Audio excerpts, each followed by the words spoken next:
What's going on, football fans? It's your boy Lolo, and yes, we are back on the stoop. What's up, Brooklyn?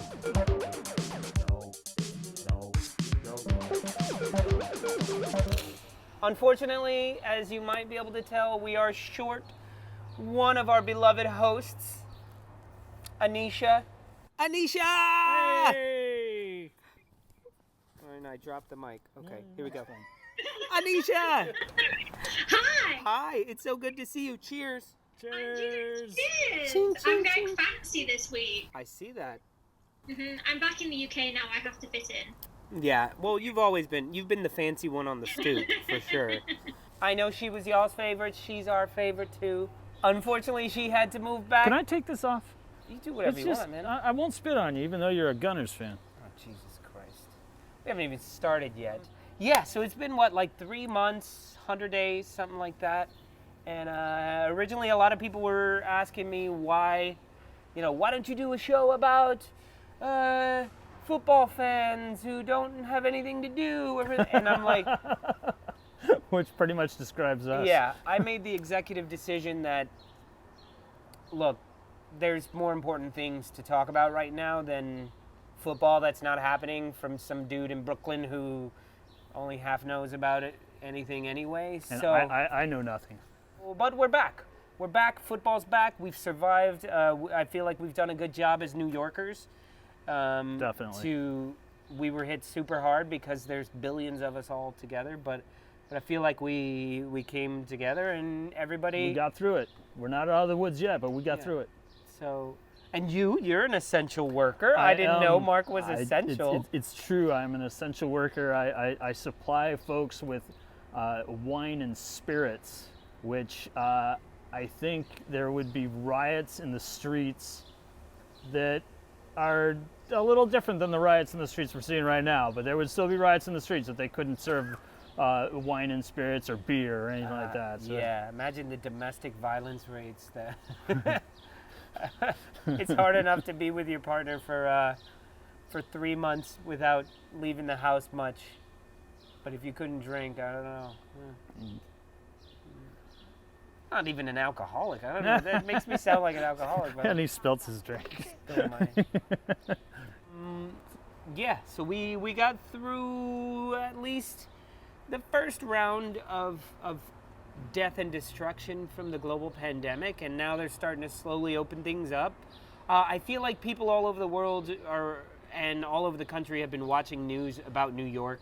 My family calls me and tells me how New York is going to hell and it's basically Mad Max over here. Yeah, it has been this way for about 20 years. So Yeah, it's like nothing's much different. actually more pleasant.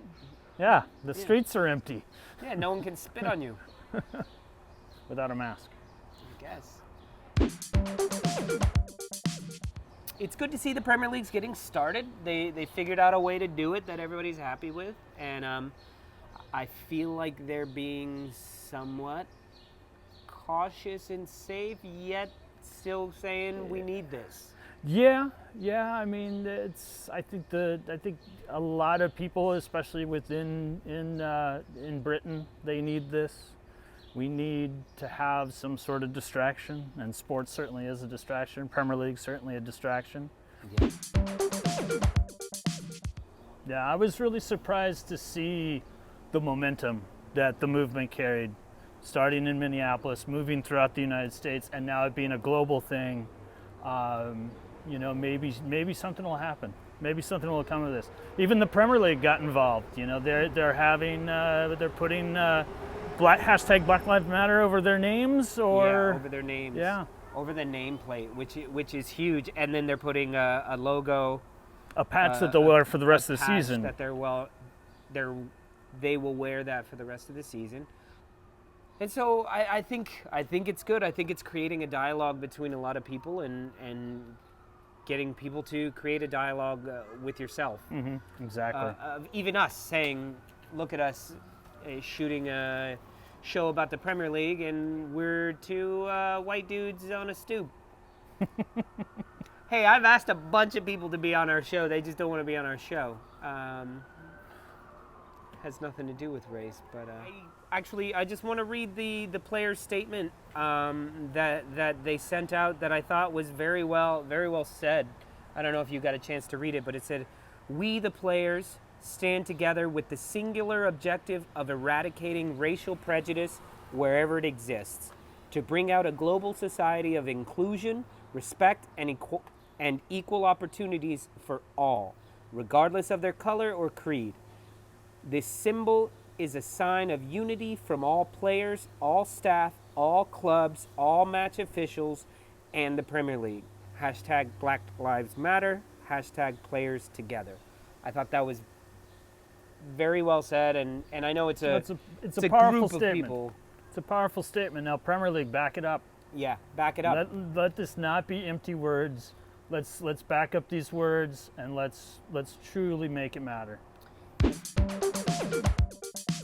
Yeah, so in Project Restart, so they lay out all the rules of like, okay, this is what we're gonna do. They don't have to wear masks on the sidelines. But they can't. They can. But it is now illegal to blow snot rockets, or what do they call? I call them farmer blows when I was growing up. Farmer blows, where you blow snot out of your nose like that, and the camera just always happens to be on you when you're doing it. If you do that,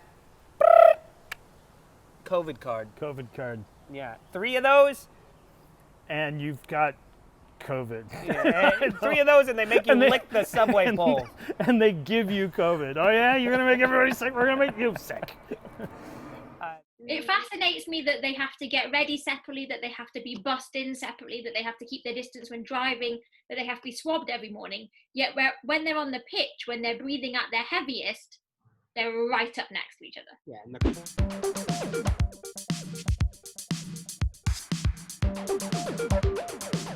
So it's gonna be wild. It is gonna be like intense. we're looking like, oh, okay, we're gonna start on Wednesday, and then we have a game on this weekend, and then we'll see how it goes. No, it's like we don't even know when to shoot our shows because like there's a match on Monday, and then a match on Tuesday, and then a match on Wednesday. So no stoop picks. No stoop picks. So it's crazy. So Arsenal got their ass kicked, but whatever, we expected that. I feel bad for Team Arsenal. I feel bad for Arsenal fans. They were on a tremendous roll heading into this break. And yes, And it's done? It's not done. I think the momentum is lost because there's some things that have happened in this 100 days, 3 months that there hasn't been league. Is some teams, particularly the Spurs. Damn it! Who have gotten some very, very important players back healthy. Son, Harry Kane. Yeah, but they still suck. Oh, you're gonna be surprised. You know, there's a lot of teams that lost momentum. Chelsea lost a little bit of momentum. You know, I personally think the Wolves are kind of screwed. How you doing? I think Wolves are screwed. Why? I think Wolves are screwed because the condensed schedule does not play well to their style of playing, which is super fast and super intense. They're young. That's a young team. It's a young team. Yes, very young. So We'll all they're be fit. with different teams next season. City does not like seeing you on the schedule. No, we beat them twice. Beat them both times. And significantly. Yeah, and you know how Mark knows that? A little kid told him at the wine shop. God's honest truth. It's true. It's true. He was the first person to be recognized on the street from our show. The kid comes in and goes, "Hey, you're a Wolves fan. I seen you on that show. So what do you think about the Wolves beating City?" And I had no idea what he was talking about.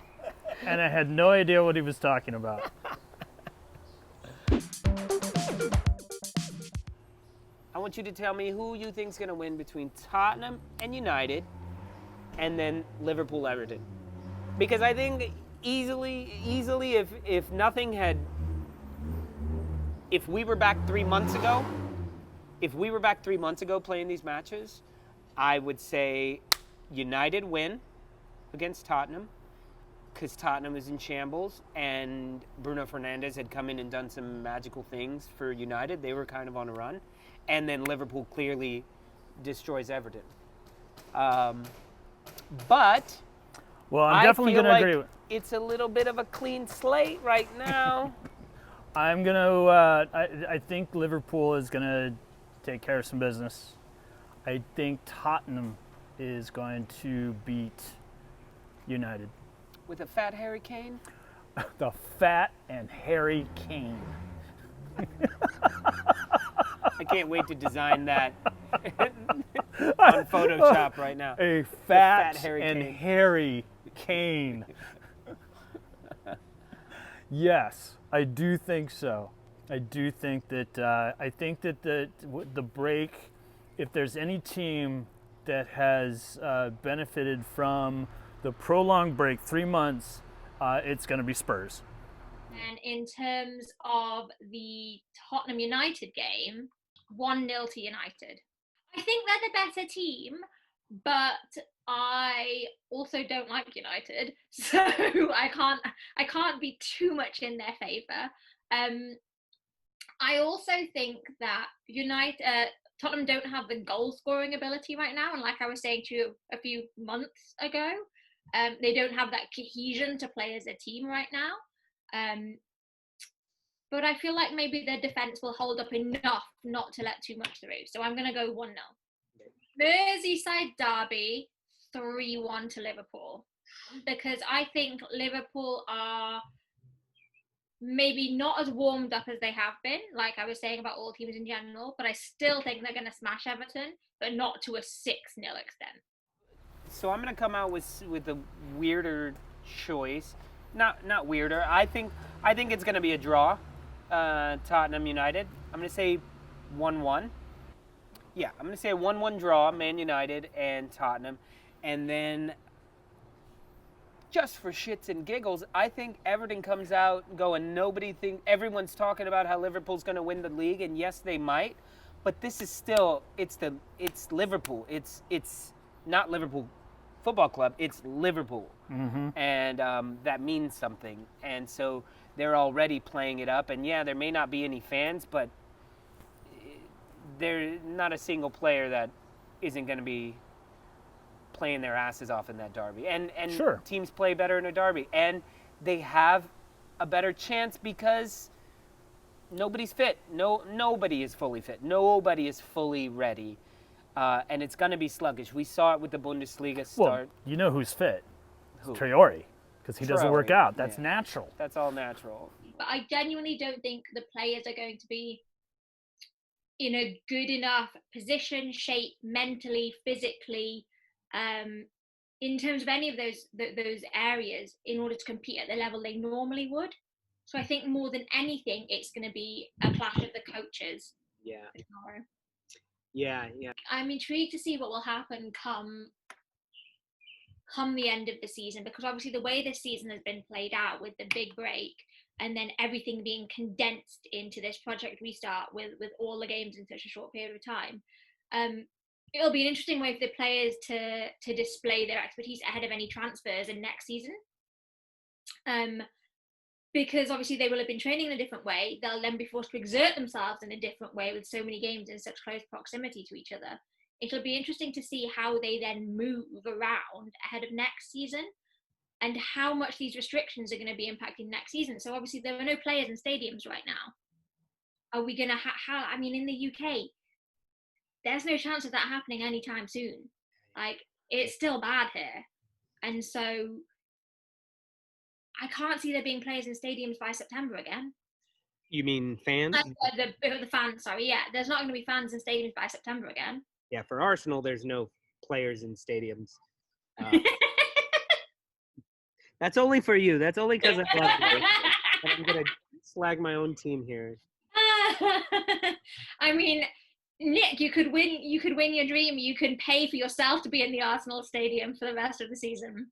I think it's more likely that one dude from the States can get into the game rather than a bunch of actual legit. Well, they're paying for people to have cardboard cutouts of their faces in the seats. The Bundesliga, they were doing that, and Yeah, so they're going to be rolling it out here too, I believe. So, you know, you can be front and center. Yeah, they will take your money any way you can think of. They will gladly take it. Regardless of the outcome, this season is going to go down in history as being different, is going to be remembered for having the large gap, for having no fans in stadiums.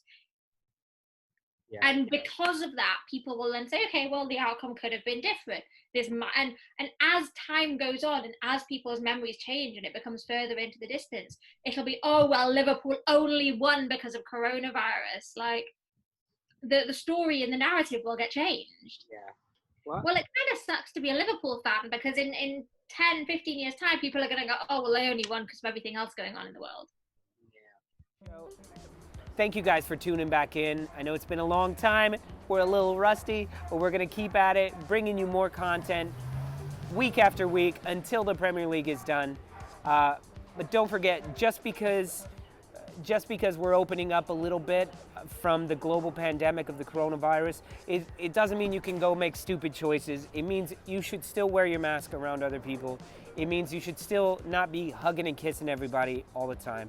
So let's take our time and let's get back to normal by being smart and being together. And just because we wear a patch that says Black Lives Matter, or we protest for a month or once, and you post on Instagram photos of you and your friends protesting, that's not enough. We all have to make changes, and we all have to look inside and see how we can individually be better. That's the only way as a global society we can be better, is if we as individuals hold ourselves accountable every day. All right? Love you guys. Don't forget, like and subscribe and share with everybody that you like. See y'all.